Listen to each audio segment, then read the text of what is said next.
to AEW Unrestricted, the official podcast of All Elite Wrestling. I am Will Washington, and I am always joined by the always present and ever beautiful Aubrey Edwards. Thank you for being here. Because checks in the mail, Will. Yes, of course. Look, we do this show every week together, and it's always a blast. Because we get to talk to excellent guests, and you get a little peek behind the scenes at what we do here at AEW. And part of what makes AEW go round is, and specifically this podcast, is our sponsors at Upper Deck. And you can collect your AEW SP Signature Edition. It is here. It features Mercedes Moné, Orange Cassidy, Kenny Omega, and more, packed with rare hits and stunning parallels and collector heat. This set delivers the energy of the ring straight to your hands. It's available now at your local hobby store. Don't miss the pull of the year. Look, I've got my pack here. Look, they come in this awesome box. You've got Toni Storm and Hangman Adam Page. And, of course, I got this Hangman Adam Page card right here. Ooh, look at you. Yeah, these are really cool because it's like, I love Signature Edition because it feels like a really fancy hotel. And then the fact that there's only 3 cards in this deck means that all of them are going to be extremely special, which is something I've now learned with Upper Deck, hosting this podcast multiple times for a very long time. I think it's been over a year now at this point. They're awesome, awesome sponsors, by the way. But yeah, it's like I appreciate so much more all of the different things that they send us and whatnot. Oh, I finally got my note. I mean, trying to be delicate. The 3 cards I pulled here, I got Hangman Adam Page, I got Penelope Ford, 27/99. I got Bobby Lashley. Ooh, look at that. Look, these are awesome, awesome cards. And of course, again, you get 3 cards per pack. They're super cool cards. They're super thick. And if you are a collector, if you're a hobbyist, if this is part of your hobby and you collect anything professional wrestling, these cards are cards you want to have. I love mine, and I know that if you get into this Signature Edition, you will as well. Yeah, and look, it's awesome. And honestly, we're always talking about how exciting of a time it is in AEW and how exciting of a time it is in professional wrestling. We are on the road to Revolution, and oh my God. There's the title picture literally just shook up right before our eyes this week. So there's just so much to get excited about. But I can tell that, Aubrey, you're excited about the show today, but I can't help but figure out why. What's going on today? I am very excited for our guest today because I feel like in wrestling, there are those people that you can totally trust all your deep, dark secrets with, that you know they're not going to go to the press to and immediately tell. And those people are very few and far between. And my list is like 3 people long. And one of them is our guest today, Madison Rayne. Hello.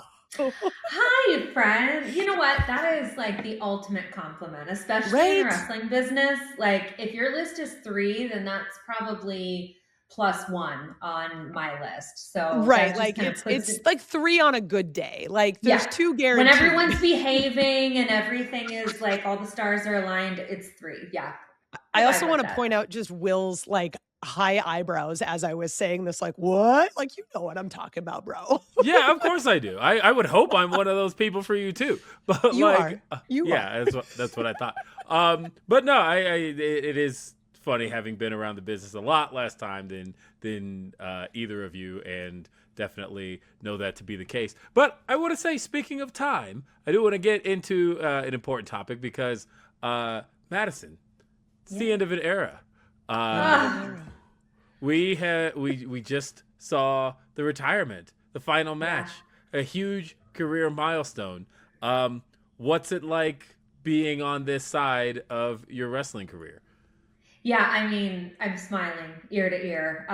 So I can confidently say that it was everything that I hoped it would be and more. I think it was done in a way that filled my cup, filled my heart, but didn't disrupt the flow of what was already going on with the women in Ring of Honor. So that was really important to me. Like, you know, we didn't make a huge deal about, oh, this is what this match is going to be. Even like that night after the match. Like we didn't make it like this massive thing. It was like the crowd organically started to figure out what was going on by the extended hugs with Deonna and with Aubrey. And it was like the perfect moment for a million reasons. And like standing in the ring, having that moment and like feeling the crowd kind of start to put the pieces together, was my exact fairy tale ending. So I'm grateful for the last 20 years. I'm certainly not going anywhere. I'm just stepping out of the ring wrestling portion of this crazy journey. But I am incredibly thankful to Tony Khan and to everybody who played a role in making that like my perfect end of an era. I want to talk a little bit about, because when people typically leave wrestling, they don't really get a say on when or how they leave.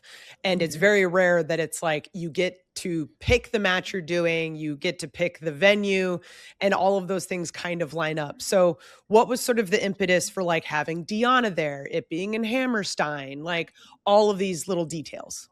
Yeah. So I knew that I actually knew without knowing, like years ago, like 10 years ago, or even longer than that, I always said, I shouldn't still be doing this at 40. Just for me, like that was my own like weird number in my head, because I started doing it when I was 19. I had all of these incredible opportunities and moments. And I just remember being in my like mid to late 20s and thinking, okay, this is like everything that I hoped it would be and more. But by the time I'm 40, one, I should have accomplished everything that I've wanted to within this amount of time. Two, if I'm still fortunate enough to be part of this wild world at 40, I'm doing something right. So let's figure out how to pivot. And also, I'm not so like ignorant or self-absorbed to know that the wrestling world changes very, very quickly. And specifically women's wrestling, like it's always evolving and changing and breaking the glass ceiling and doing everything that I could have ever hoped and dreamed that it would do. But there comes a time when your assets become stronger in different areas. And I have no shame in saying after 20 years that, it was harder for me to maintain ring shape. It became less of a priority to make sure that I was training 5 days a week and keeping up. And my priorities shifted to, oh, wow, I'm helping these girls and I'm watching their face as they have these aha moments. That is exciting me more than the wrestling part. So I knew this was kind of the time that it was going to happen. I didn't know exactly when. I've said it a lot lately. I lost my dad in March, and that shook me to my core, even though he had battled cancer for 8 years. I knew it was coming, but when it did, it was just like a total reset, physically, mentally, emotionally. And I knew that I needed to like enter 2026 with a fresh start. And so for all of those reasons, and then Hammerstein was actually the building where I met my now husband for the first time. So that holds, like some special meaning. And I wrestled at Hammerstein with Ring of Honor in the past.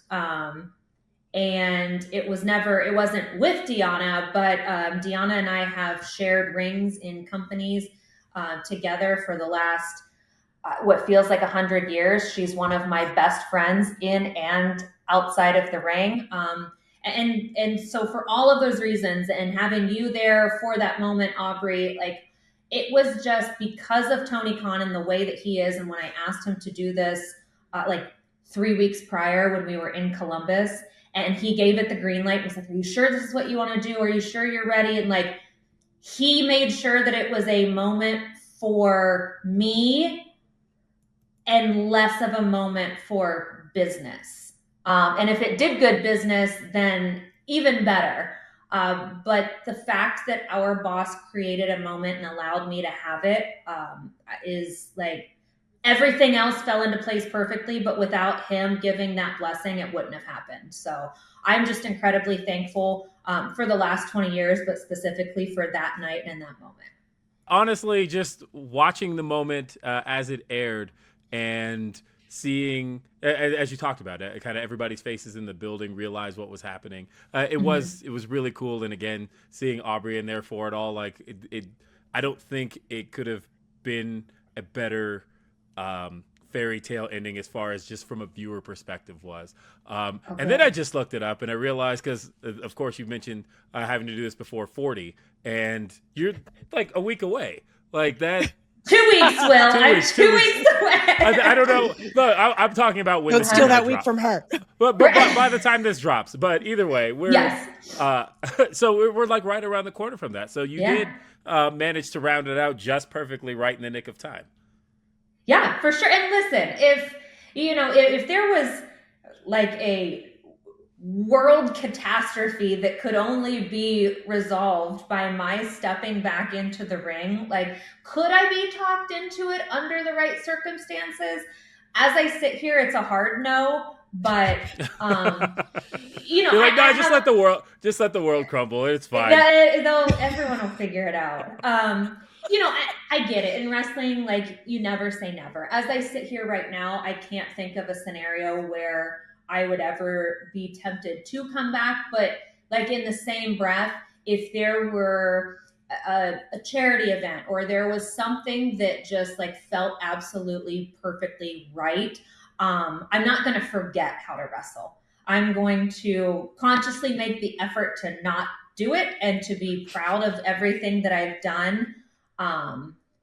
But like, I don't ever want to say like, you'll never see me ever again, because I want to keep doing those panels for pay-per-views. And like I said, if there was something that like all of the stars had to align perfectly and make it make sense for one night only, I'm not going to say absolutely not. But as I sit here today, 2 weeks away from turning 40, I can confidently say like, I've put the bow on top, and it was like perfectly packaged into this career that I'm eternally grateful for.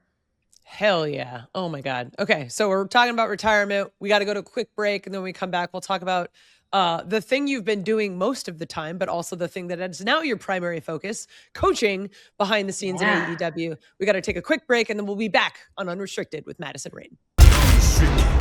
AEW Unrestricted, Will Washington, Aubrey Edwards, but most importantly, the recently retired Madison Rayne, who we were just talking about before the break, on the other side of retirement, is now fully focused on, really, as Aubrey said, the thing you've been doing pretty much the majority of your time in AEW, and that is coaching. Yes. Let's talk a little bit about, finding new purpose in coaching and guiding the next generation of young wrestling talent. Yeah, let's talk about it, because it's literally second only to motherhood and maybe my marriage. It's the greatest thing that I'm doing right now. It is more rewarding than I could ever have imagined. And even on the days where, and you guys know the days I'm talking about, where it's just like pure chaos, and it's like every corner you turn, there's another like question or another challenge or another, show day riddle to be solved. And some days the waters are a lot smoother than others. But even on the crazy days, it's like something inside me just feeds off of the chaotic live TV energy. And because I've gotten to that point where I feed off of it and I'm able to thrive in the chaos, I think that's one more thing that I can help coach people through. Because for me, it took a really long time for that like day of chaos to become something that I could thrive in. And it used to be something as a wrestler that I would be like, oh my God, I'm not ready and my makeup's not done, and is my gear ready and does it fit right, and do I know what I'm doing, and have I thought this through a million times? And that feeling can be so overwhelming and all consuming that it makes, as a wrestler, it almost makes you stand there right before you go through the curtain and go, what am I doing? Why am I doing this? Like, I'm so stressed out. This isn't fun. So because I don't get to feel that kind of chaos, and I'm able to like take my crazy and put it towards something good for the good of the show, I find that I'm also able in some ways, most weeks, to help calm that storm for the women who are going out and performing. Some of that is expected, and you almost want it, because those nerves then turn into adrenaline, and that's where you perform at your best. But there are way more layers to a coaching position at AEW than just helping with piecing matches together. And truly, like, I say this with the biggest smile on my face because it's genuine. Like, I love all of it. I love the chaos. I love the travel. I love seeing all the girls every week. I love that we're to the point where most of the women that I work with trust me enough to come to me and say, work related or not, hey, this is how I'm feeling on this Wednesday. What advice do you have? And I'm grateful that I've become somebody that people can look to in that way. I know that when I'm having a bad day, I just kind of look at you and go like, and then I don't have to say anything and you just get it. But then I think there's also the other way around, when it's like the match is coming together at the last minute and you're furiously writing notes down. I'm like, how you doing? You're just like, I'm like, okay, cool. But then and that's my moment. Yes, exactly. By the time that the lights turn on and you guys are out there and I've sat down at the desk and my headset is on, it's like, once I hit that button, I go, hey, Aubrey, hey, Madison, everything is like exactly as it's meant to be. And we are locked in and ready to put on a hell of a segment for whatever it is that we're doing. Hell yeah. So I think a lot of fans think they know what a coaching position is, but they don't actually know what a coaching position is backstage. Yeah, as Will agrees with me. It's like, no, they don't. They think they do. So what is sort of the day in the life of a coach backstage at AEW? Oh man. Well, it's a lot. And I also wear a couple of hats backstage. So, I check in on those other things that require my attention and my energy. And then it's, there's the calm before the storm, I call it. Like, you make your rounds, you say hey to everyone, you check in, how's everybody doing? You go to catering. You kind of get a lay of the land of the building and where everything is that you're going to need throughout the day. And then my tentpole moments throughout the day that are the most important are collaborating with and getting information from Toni and Sanjay and QT, and making sure that from all facets, like creatively, physically, with team medical, like the referee, whoever is part of my 10 minutes of TV time, I get with them. I make sure that we are all on the same page. And early in the day, if we're not, that's okay, because things are still sorting themselves out some days.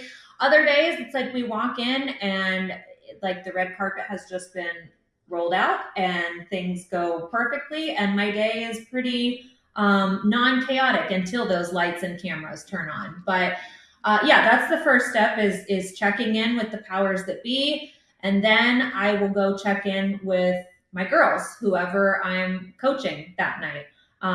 Nothing wrestling related at first. It's, how are you doing? How was your travel? How's your spray tan? Does your gear look good? Are we how are we feeling? Because I think that's a really important component. And I can't speak for every coach in the company, but I don't know if everybody does that. And for me and for the women's division, I find that that's a really important part of the day. Just checking in with everyone. How are you doing? Because that also gives you kind of a gauge on how you need to react with your people for the day. Right. So that's kind of the beginning part. And then there's the time in the afternoon where, we're working through stuff and we're collaborating and we're brainstorming. And this is where the magic is really starting to come together. And that takes a varying amount of time, depending on the week, the match, the players, all of those things. But that's where we can kind of start to have fun. And that's where, as wheels start spinning, you can see, the anxiety or the stress or the excitement, that feeling, you can see that start to calm a little, and people start thinking and remembering they're really good at this, and that's why they're in the position that they're in. Once we kind of get our thoughts laid out in a way that makes sense, then it's back to step one: go in, check in with the people who are making the decisions, and make sure that Toni's happy with everything that we've got going on for the night. And then from that last check-in in the office until it's go time, hey, do we need to talk through this? Hey, do you want to talk it through again? Hey, let's pull Aubrey in and make sure that Aubrey understands. Hey, is there anything we need from props? Have we talked to the camera guys? Have we talked to everybody in the truck? Do they know? It's this constant checklist of, have I done all these things? Have I done all these things? Okay, check, check, check, check. Then I get the talent to the curtain. And that's where things should be going real smooth. At this point, we're hugging. We're saying, you've got this. Go have fun. This is the fun part. This is what you've worked so hard for. And then there comes a new checklist, right? I sit down in my chair, put my headset on. I talk to Aubrey, make sure she can hear me. I talk to the truck, make sure they can hear me. I give the talent one more, like, you guys are going to be great. And then it's off to the races. And it's live TV. And most of the time it goes exactly as we hope it does. And sometimes it doesn't. Like, Aubrey can't hear me one week, or last week. Yeah. When the cable that connected my earpiece to my IFB broke, and she says, "Hey, Aubrey," and I don't respond like I normally do. Yep. But a testament to that, we hit our times. Like, perfectly. The women in that match could not have hit their times more perfectly. And I think that's just a testament to what you bring to the table, what I, incorporate my little bit into, these women and the growth of this division. And the fact we were able to pull that off, despite the fact I couldn't freaking hear you. And it's insane what, it's just all of these components of a team coming together. And so props to you, man, because we could have not done that without you.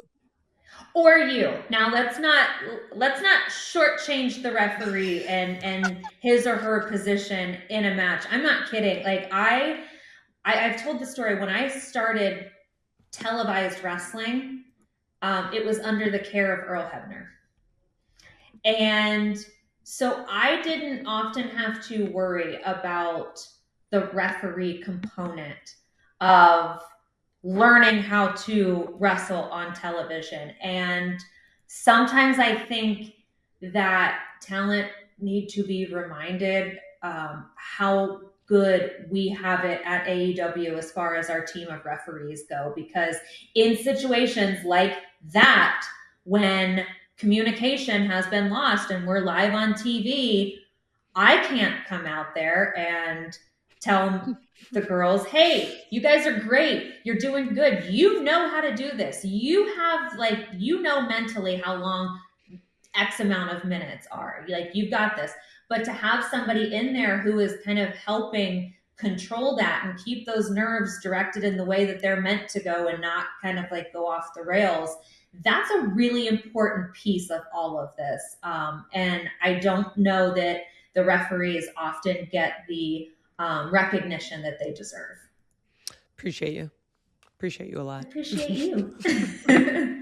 This is such a great conversation. I think this is a good point to pause and take one more break, because when we come back, we've got so much more to talk about with Madison Rayne and her new found retirement life and her full-time role in coaching. This is AEW Unrestricted. Stay tuned. AEW Unrestricted, Aubrey and Will having a fantastic conversation with Coach Madison Rayne about retirement, coaching, all of the good warm and fuzzies it gives her, and all of the amazing warm and fuzzies it gives everyone else in this locker room. One of the things that I have really appreciated in our time working together is sort of sharing moments with you where we have seen characters grow, and in particular Toni Storm. Like there was a lot of times just peeling back the curtain in that series of 3 matches between Toni and Mariah, where the title changed hands a couple of times. Like Madison and I were involved in all of them, and I have a bunch of kayfabe breaking photos on my phone that I will cherish forever, of like all of us together, and it's absolutely amazing. So what has it been like working with someone as they have become one of the biggest stars in wrestling in Toni Storm? I will never forget one of the first times that I worked with Toni here at AEW. I was kind of just meandering around early in the day, and I walked in, and Toni was about to film a pre-tape, and she came over to me and she was like, man, I love the wrestling component of this, but this part it's not my favorite. So if you ever have any like critiques or feedback or notes, like please never hesitate to give that to me. I was like, oh, okay, yeah, no problem. No notes. As I sit here in 2026, Toni Storm has jumped on a rocket ship and like shot to the moon and back. She is the most entertaining character on television. Period.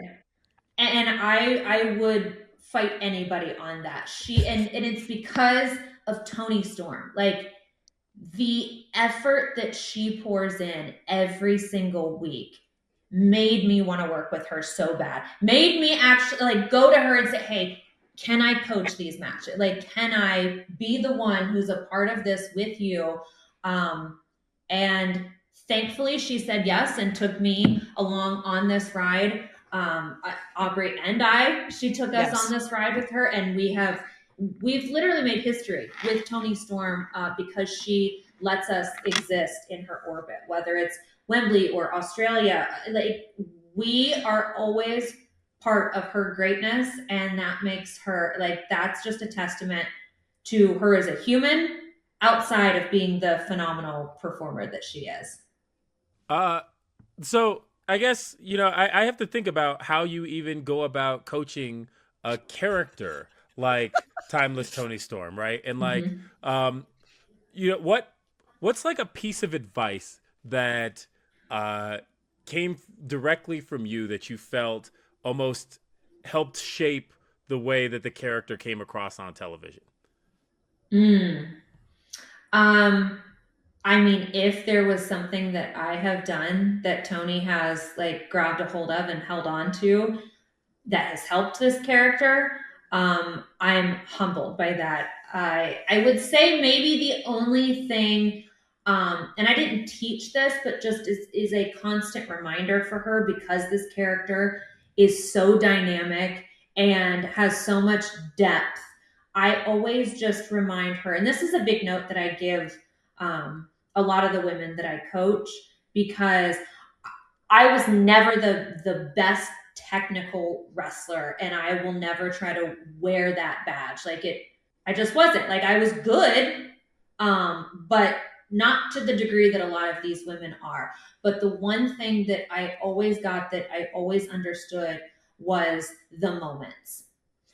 Take the moment when you're in this corner before you go over here and smash someone's face off with that hip attack. Take a moment, find the camera, let the crowd go, oh, this is what's about to happen. I know what we're getting ready to see.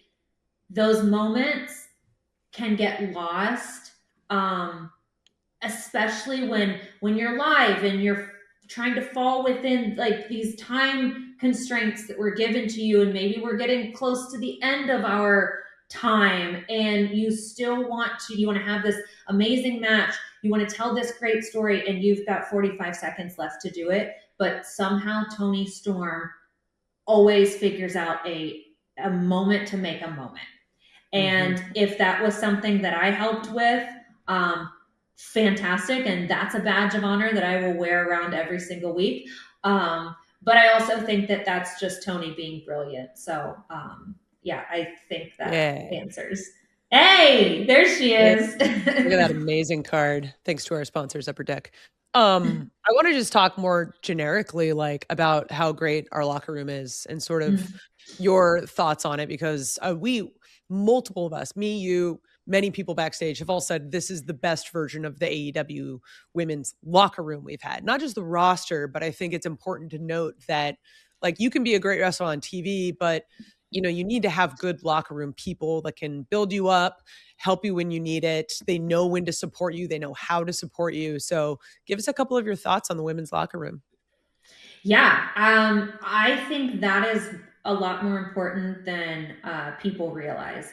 I have been in locker rooms with women who are fan favorites, who are tremendously talented in the ring, but nobody backstage wants to mess with them because the energy is negative, because the ego is out of control, but for any number of things. And that's always disappointing to me, because it's like you are being given this moment and this opportunity to do something that you will remember for the rest of your life, but you're also causing a moment backstage that nobody's going to forget for the rest of theirs. And wrestling's a real small community. And it was always said to me, and I don't like hold on to a whole lot of those like traditional wrestling like rules and things, but it definitely is one that remember the people that you meet on your way up and treat them the way that you would expect to be treated, because you will see them on your way down. And I think people forget that a lot of times. But in our present locker room, I do not find that. I find that if there are moments of, excuse me, moments of tension, that everybody's an adult and figures out the best way to handle it, so that when the cameras turn on, everything is all about work. And given how vastly different and dynamic our roster is, there's something to be said for that. And I think the big part of the major thing that causes that is that everyone wants the same thing. We're working towards the same end goal, and that is to see AEW succeed and exist forever. And I think we really have a group of women right now who understand that, who want to be part of that, and who want to pour into it. And as somebody who didn't come in right at the beginning, but was in the early stages of another women's division years ago, I know how important this moment in time is. And I'm really, really glad to see the way, we celebrate birthdays every time somebody's got a birthday in the locker room. I've eaten more cake in the last 12 months at work than I have in a really long time. And it's not because like anyone feels like we have to. Well, we did it for this person, so now we have to do it for X, Y, and Z. It's because we genuinely enjoy celebrating each other. And there's something to be said about that, because our roster is not small. And the more women you put in a confined space, oh brother, it's unpredictable what could happen. And no locker room, no group of any humans that are together as much as we are all together, it doesn't work cohesively all the time. It's like a marriage. You have to put in work, and we're trusting each other with our bodies. So we really do have to establish a relationship backstage to make what we do in front of the cameras that much better. And this group of women has just figured out a way to do it. And it's really cool to watch from a step or two back. Well, with all of that said, because I think one of the biggest things I have gained in just listening to you talk today is how wise you are in this stage of your career. So it To the happens point when you of get where, old. well, to the point of where that's where I want to ask the question of, looking back on it all now, 20 years gone by, Yeah. and and you've been through it all. You've been a singles champion, you've been a tag champion, you've wrestled all over those last 20 years. If there's any advice you could give to young Ashley just starting to get into professional Oh, wrestling, and just and who's almost afraid to take those first steps, what advice does now Coach Madison Rayne give younger you? You don't have to get to the airport 3 hours before your flight. It is truly a scam, by the way. It is like there are absolute studies that show that the longer for every 10 minutes you're in an airport, you're more likely to spend money, and that's exactly why Yes. they tell you to get to Yes. the airport early, because they want you spending money. And that's exactly why I get there right when the flight is boarding. And I've said it to my husband a million times. The longer you keep me in an airport, the more money I'm going to spend on stuff I do not need. So yeah, that's the first piece of business that I would sort out with young Ashley. Really, I look back on it, and I'm so proud of 20-year-old Madison Rayne, because I think the way that I came into television contracted wrestling was kind of such a whirlwind at 22, 23 years old. And I, had to figure it out. I had to figure out how to travel and how to get from point A to point B and how to do it by myself and how to cultivate these relationships with the people that I was in the ring with, and how to, use the legends and the people who had been wrestling for as long as I had, or for as long as I had been alive in many cases, like take their advice and don't miss an opportunity to have someone pour into you who has been successful in this business. And I think the one thing that I would just remind her of, I would remind her of one thing and I would caution her of something. I would remind her, this is what you dreamed of, and you're making it a reality. So in every step that you take, do it with that in the back of your mind. Don't ruffle the wrong feathers, but also stick up for yourself where you know that you have right on your side. I would remind her of those things that she should have already known. I would caution her, and this has taken me almost 20 years to understand. Not everyone is your friend, and that's okay. There's a difference between a coworker who you respect and you figure out a way to work well with, and somebody who's your friend. And I historically have kind of blurred those lines, and it has created messes for me along the way. So the people who do fall into the friendship bucket, I value them with my entire life. And like I do with Aubrey, I tell them everything. Not everyone is your friend. Remember that. Handle everyone with respect and kindness. But there's a saying, and I'm going to butcher this, but it's like, don't be so kind that you forget to be wise. That's probably not it, and I'll give it a Google later and figure out exactly what it is. But it's kind of that logic. Like, be kind to everyone, but don't do it so much that you think everyone is your friend, because you'll be sorely disappointed along the way. I think it's just a really smart reality. Yes, if you're a person, like, decent life things apply to wrestling. That's why I wouldn't give young Madison Rayne like wrestling advice, because she's figured that out. Like, she trained, she did the hard work, she figured out how to get herself on TV. Now it's the life advice that's going to keep you in this business for 20 plus years. And all of this kind of just plays into life in general, even outside of the ring. The amount of things I've learned from working a 9-to-5 corporate that I brought immediately to wrestling was like, oh, that was really beneficial. I'm glad all of those life experiences really played into this. This is fantastic.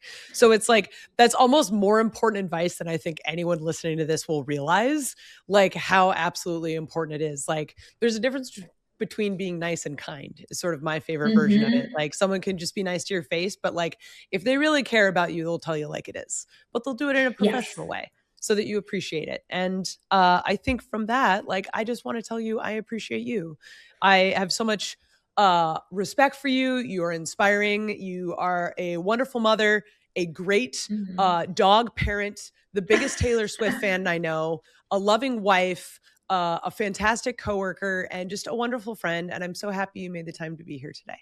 Jeez. Okay, Right? Will, your turn. No, I mean, genuinely, like, I absolutely love having conversations with Ashley, Madison Rayne, whatever we want to actually Whoever you're say talking on to the that podcast. day. But genuinely, I mean, look, your most recent dog story, I think, has stuck with me for the last, like, 3 weeks.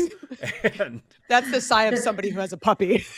Oh God, +3 more. Yeah. Yep. Right. That's it's fine. Everything's fine, guys. Everything is fine. Everything's fine.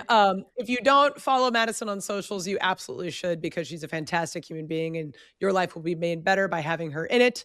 As a reminder, AEW Unrestricted is sponsored in part by Upper Deck. The AEW SP Game Use set is available now. First time AEW release is packed with autographs, tech cards, real match use graphics pulled straight from the ring, including championship gear, event banners, the fork from All In Texas, and so much more than that. You can grab your box at a local hobby store and hit up upperdeck.com to find a store near you. You can listen to and follow this podcast, AEW Unrestricted, at Apple Podcasts, Spotify, all of the fun little podcast apps where you listen to your podcast app.